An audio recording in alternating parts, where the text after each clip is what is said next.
Tout est parfait, c'est avant tout impossible. Euh,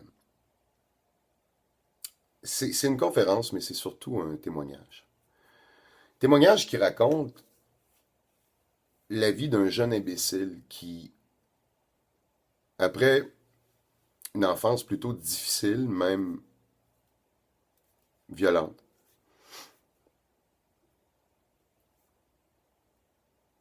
les circonstances de la vie font en sorte qu'à un moment donné, tout s'écroule et que ce jeune imbécile-là a le goût d'en finir. Puis au travers les gestes et les actions que je vais poser, je vais me retrouver devant un danger qui met en jeu ma vie, qui est complètement stupide, qui est complètement imbécile, mais qui, par sa gravité, va changer à jamais ma façon de voir les choses. En fait, cet événement-là remet en question un peu tout ce qu'on m'a dit, toutes les doctrines qu'on m'a enseignées. Que la vie, ben, c'était ça l'enfer, puis qu'il fallait gagner son ciel à sueur de son front, puis qu'on était né pour un petit pain, puis qu'il fallait jamais trop rêver pour pas trop être déçu.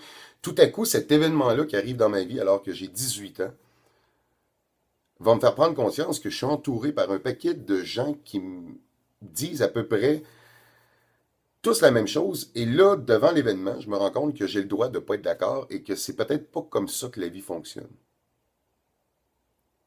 Et cet événement-là arrive où ça va vraiment pas bien dans ma vie, où je décide par vraiment imbécilité et stupidité d'un petit cul de 18 ans qui pense qu'il peut pas s'en sortir, je décide que là c'est assez, je décide que j'en peux plus. Comme bien du monde l'ont fait, mais moi je vais aller un petit peu plus loin là-dedans. Je décide de me mettre en jeu, je décide de me compromettre. De dire, je vais, je vais au moins en profiter pour vivre le dernier trip de ma vie. Je vais m'offrir un voyage de rêve et quand je vais arriver à l'autre bout du monde, avec plus une scène, puis rien pour manger, dans un pays où je parle pas ma langue, dans ma tête à moi, ça va être beaucoup plus facile de sauter en bas du pont.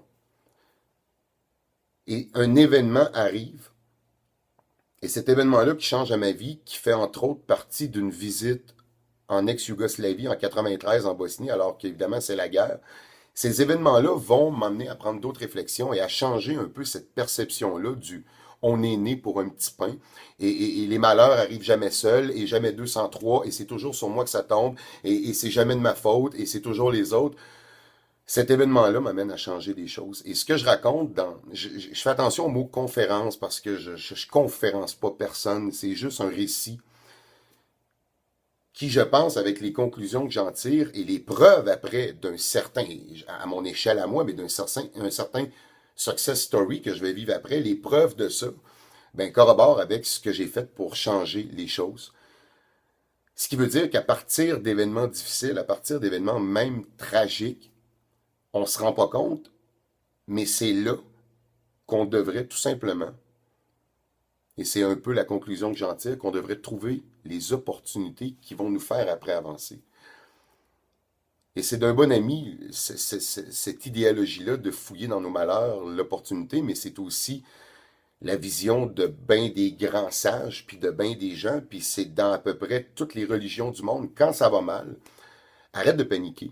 C'est facile à dire, mais arrête de paniquer et essaie de trouver l'opportunité. Parce que il y a une maudite mauvaise nouvelle au fait où quand ça va mal dans notre vie, c'est qu'à un moment donné, je suis désolé de dire ça, mais tu n'auras pas le choix de passer à une autre étape. Oui, mais mon petit gars, il est mort frappé par un gaucho au volant. OK, ma mère est décédée. Oui, c'est horrible. Mais là, ils sont morts. Vis ton deuil. Puis ça, c'est normal. Il y a des processus, puis il faut prendre le temps. Mais à un moment donné, il va falloir que tu sortes de là. C'est épouvantable, mais il faut que tu sortes de là un jour ou l'autre.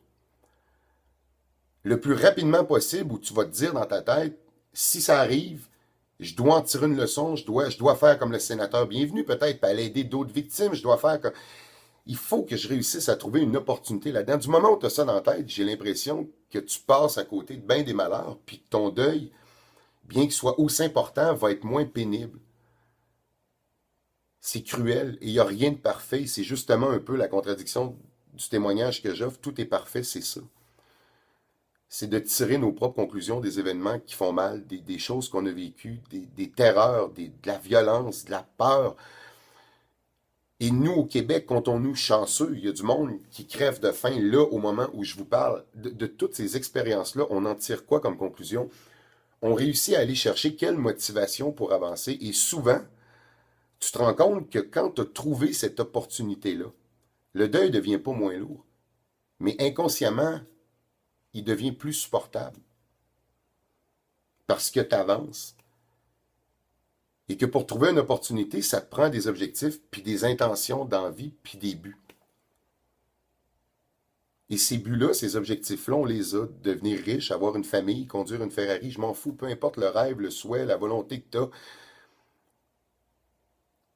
Ce qu'il faut par contre, c'est en avoir une. Et si tu travailles sur l'intention d'être plutôt que le désir d'avoir, tu vas te rendre compte beaucoup plus facilement que ce que tu veux arrive gratis. Les plus grands photographes du monde ne voulaient pas être des millionnaires de la photo. Ils voulaient prendre les plus belles photos. Les meilleurs comédiens du monde voulaient jouer dans les plus grandes comédies, voulaient jouer dans les plus grands drames, autre que le désir d'avoir. Mais les expériences que j'ai vécues, la douleur que j'ai vécue, la peur et d'être à quelques heures d'une mort certaine, ça amène une conscience. Et là, tu te rends compte que, OK, est-ce que je vais souhaiter toute ma vie conduire des belles voitures? Alors que ça serait si simple de souhaiter être une bonne personne. Il y a des choses, bref, que je remets en doute, que je remets en cause dans ma vie. Et étrangement, ça m'amène à réaliser des rêves, puis à atteindre des beaux objectifs. Puis oui, je suis très, très, très fier de ce que j'ai accompli, vécu. Peut-être des fois trop. Et j'aimerais juste ça qu'un jour, on puisse un peu avoir ce lâcher-prise-là, puis réussir à comprendre que dans nos malheurs, dans nos peurs, dans nos stupeurs, dans nos angoisses, dans ces moments difficiles-là de la vie où on comprend rien, qu'on soit juste capable d'ouvrir une autre porte, puis qu'on ait voir plus loin. Puis dans chaque geste, malheureusement, autant le plus cruel qu'il soit, si on se dit qu'il y a une opportunité, on va la trouver. Au pire, on va s'en inventer une, mais ça va faire un peu moins mal, et cette opportunité-là va indéniablement un jour, je pense, déboucher sur d'autres choses, quelque chose qui nous fait grandir. Tout à coup, tous les rêves deviennent possibles. Première question dans ma vie, Daniel, je regarde tes photos sur ton Facebook, c'est quoi tu fais dans la vie? Une journée, tu es en Arizona, dans le désert avec des Navajos, puis le lendemain, tu chasses le caribou à -40 dans le Grand Nord, c'est quoi tu fais? Je m'amuse. Je m'amuse, tout simplement. Et quand arrive une merde, quand arrive un problème, puis j'en ai, ça paraît toujours plus beau sur le terrain du voisin, j'en ai. Ben, c'est peut-être juste ça, c'est avant de paniquer, puis avant de penser que tout va s'écrouler, puis avant de dire ça tombe encore sur moi, puis qu'est-ce que j'ai fait au bon Dieu, puis pourquoi ça m'arrive encore, puis il n'y a pas moyen que ça aille bien, puis je suis écœuré, puis ça fait 10 ans que ça va mal. À chaque fois que ça va mal, on dirait que au lieu d'embarquer là-dedans, je pars à rire, puis je me dis, OK, pourquoi ça arrive? Et quelle est ton intention avec tout ça? Quel est ton but? Quel est ton rêve, ton objectif? Et ça marche.